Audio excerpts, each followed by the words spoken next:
The banned super train still hidden in a warehouse. This is the forbidden history of the machine that was too fast for the government to allow. In 1974, while the rest of the world was stuck at 80 miles per hour, France built a rocket on a rail. It did not have wheels. It floated on a cushion of air, and it was powered by a massive jet engine. It hit 267 miles per hour, a record that should have made it the future of the world. But instead of building it, the government ordered its destruction. They defunded the project and they abandoned the tracks. The last surviving prototype was hidden away in a secret hangar, only to be destroyed by a mysterious fire that many believe was no accident. Why would the state murder the most advanced train ever built? What really happened inside that warehouse in the middle of the night? A concrete viaduct slices across the wheat fields of Beauce, its pale spine stretching for 18 kilometers. Locals call it the Ghost Highway. No trains run here, no passengers wait. The only sound is the wind howling through the hollow guideway, echoing against weather-pitted walls. Moss creeps along the seams. Chunks of aggregate crumble from the edges, littering the ground below. In the early morning, mist clings to the structure, swallowing the horizon and turning the viaduct into a phantom. Crows perch on the rail's lip, watching over a monument that never saw its promised future. Beneath the viaduct, the air is heavy and still.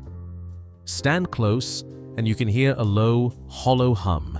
Some say it's the memory of jet engines trapped in the concrete.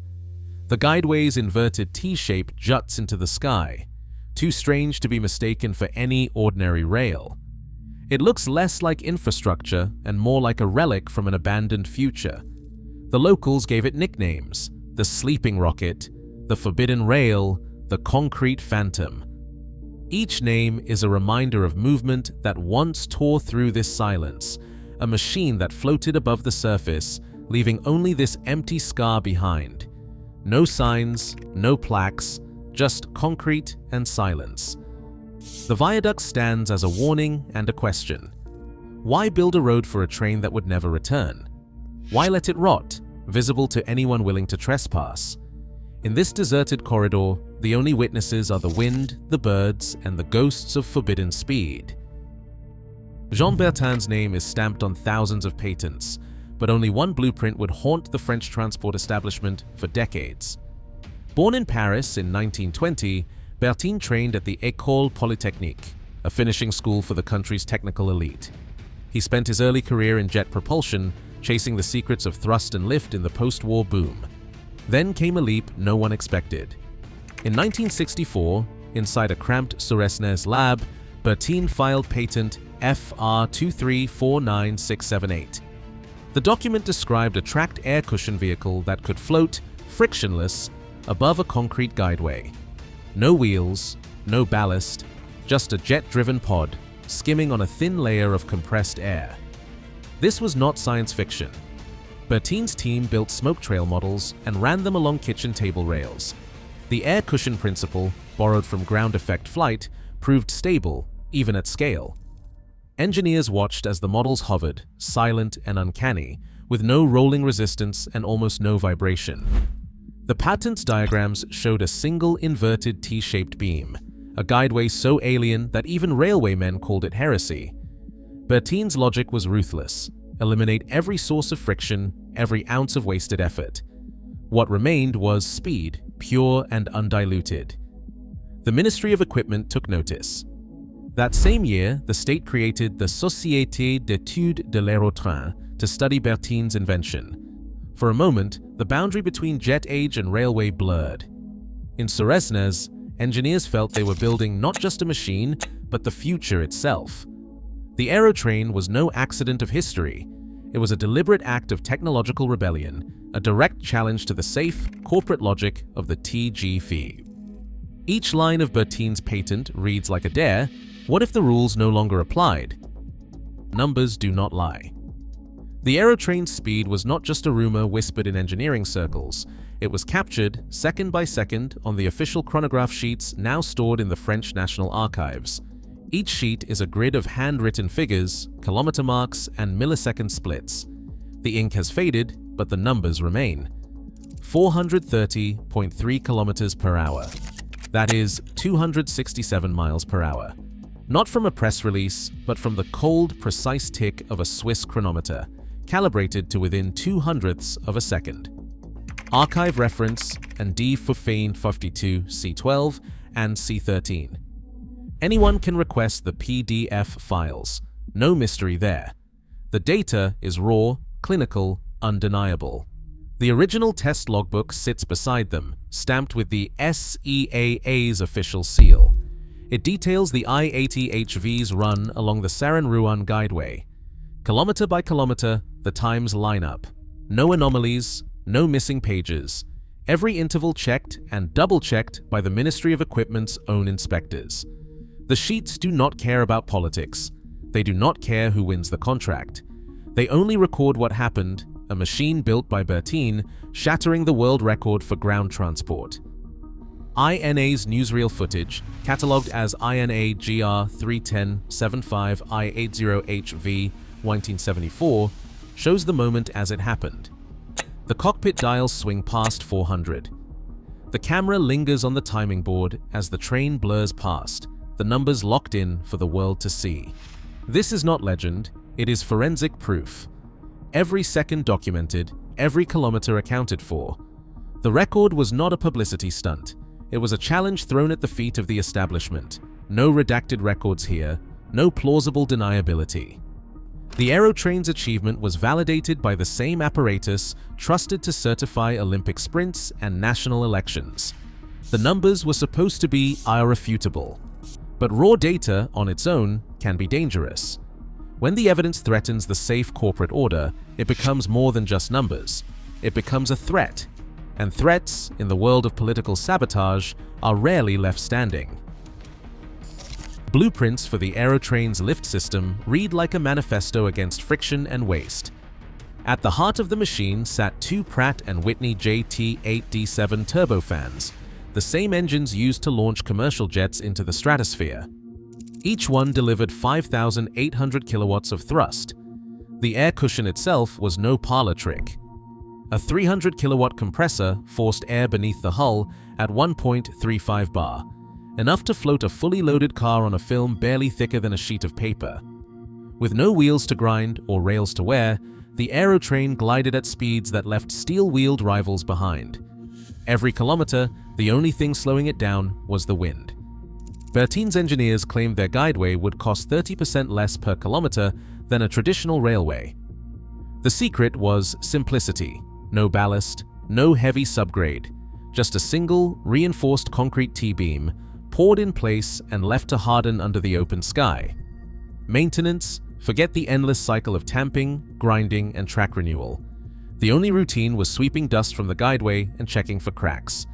There were no steel rails to polish, no sleepers to rot, no ballast to settle.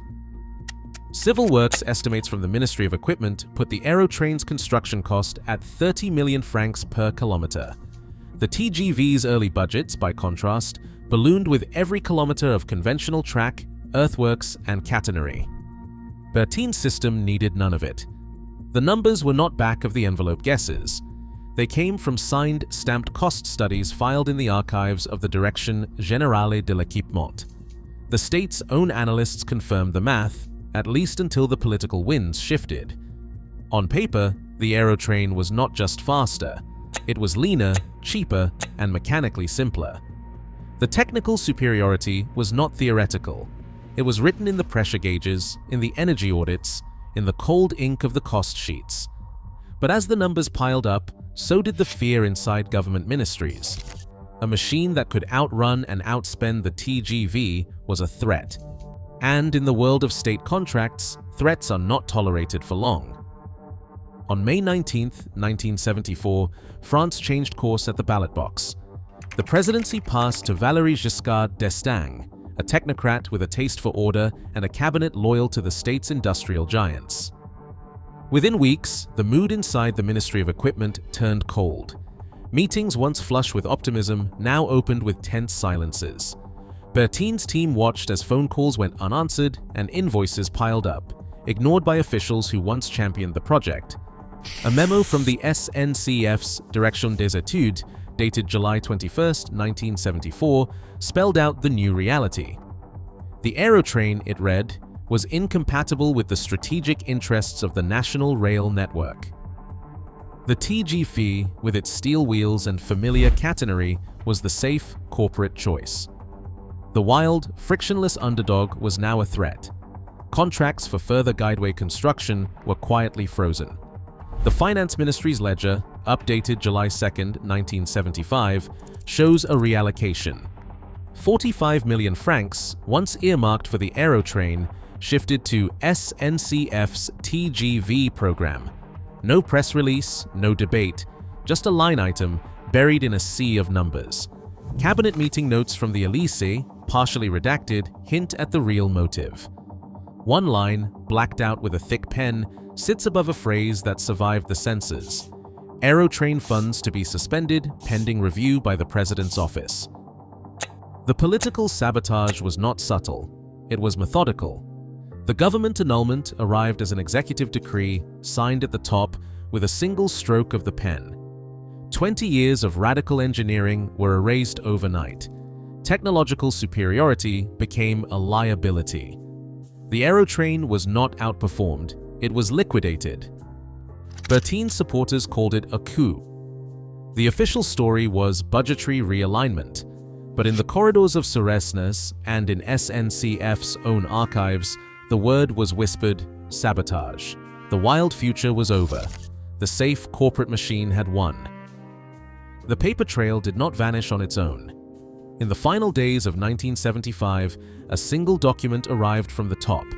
Decret Joe dated December 30th, 1975, number 1244. The language is cold, bureaucratic, and final. Annulation du programme Aérotrain. Reaffectation des crédits. The government annulment did not mince words. State funding for the Aérotrain was terminated. All remaining resources redirected to the TGV. No debate, no appeal. Bertin's wild, superior machine was erased by a signature. A copy of the decree still exists, buried in the Journal Officiel. The ink is faded, but the intent is clear. This was not a technical review or a cost audit. It was liquidation. The Aérotrain was not allowed to fail. It was forced to disappear. The TGV, safe and corporate, inherited the future by default. Behind the decree, the minutes of the SEAA board tell a darker story. The meeting of the 14th of January, 1976, held in a cramped government office, reads like a funeral. The names are there. Mid-level officials, engineers, ministry liaisons. Every line is stamped and signed, but whole paragraphs are blacked out. Redacted records. Thick bars of ink cover the real discussion. A single phrase survives. Program Aérotrain, terminated on direct instruction from the President's office. No technical reasons, no engineering disputes, just a kill order delivered from above. Whispers of political sabotage echo in the margins. The board's vote was unanimous, but not voluntary. The minutes hint at pressure, threats of lost pensions and future contracts. No one wanted their name tied to a forbidden technology. The Aérotrain became an abandoned relic on paper before it was even cleared from the hangar. The redacted trail leads nowhere. Requests for the full text return only silence or missing files. Official archives cite national security for every missing page. The cover-up is not subtle, it is methodical. The Aérotrain's technological superiority was wiped from the record in a matter of weeks. What survives is a censored memory, a paper grave sealed by the state. The official ledger lists the inventory date as March 22, 1992. The hangar at Saran was locked, and the prototype was logged as present, undisturbed. At 3:41 a.m., the fire alarm tripped. The gendarmerie docket records no forced entry. The insurance file, claim AE1992017, notes 0 accelerant detected. Yet the forensic lab sheet from INPS contradicts itself. Residue analysis was inconclusive. No fuel traces.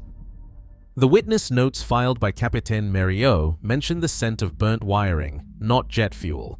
The fire starts at the rear bulkhead, where technical documents were stored. The air cushion chassis was vaporized.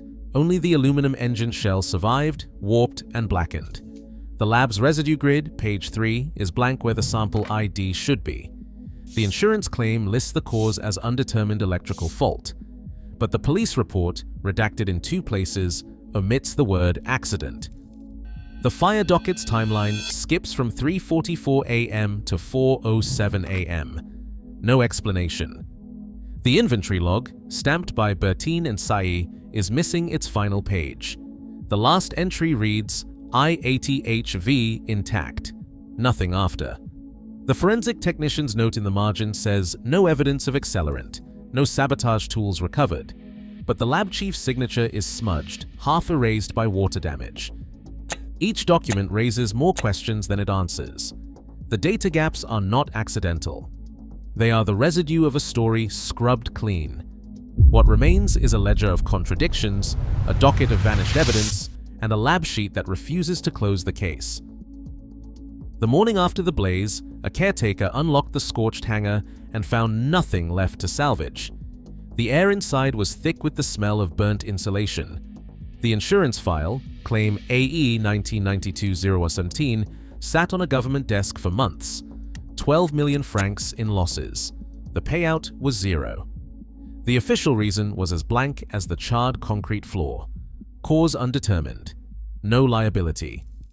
The only thing more thorough than the fire was the paperwork that followed it. Inside the insurance dossier, the phrase "suspicious fire" appears once. Then it vanishes behind legal language and procedural silence. The claim was denied. The loss was written off. No compensation, no explanation. The files were stamped, archived, and locked away. The wreckage was cleared, leaving only a dark stain where the Aérotrain's shell had once rested. Today, the site is silent. Drone footage from above shows a rectangle of scorched earth hemmed in by weeds. The last caretaker walks the perimeter, keys jangling, eyes scanning for trespassers who never come. The viaduct still stands in the distance, its concrete spine untouched by the flames. It is the final image, a monument to technological superiority, left to rot after a government annulment. The Aérotrain was not defeated by accident or obsolescence. It was erased. The records are redacted. The questions remain. No one will ever know what really happened inside that warehouse or who gave the order to let the future burn. Today, the Aérotrain remains an abandoned relic, its story buried in redacted records and government annulment. A suspicious fire erased the last evidence of its technological superiority. Political sabotage handed victory to the safe, corporate TGV. What else gets liquidated when progress threatens power? Some futures are stolen, not lost. The mystery lingers in the ruins.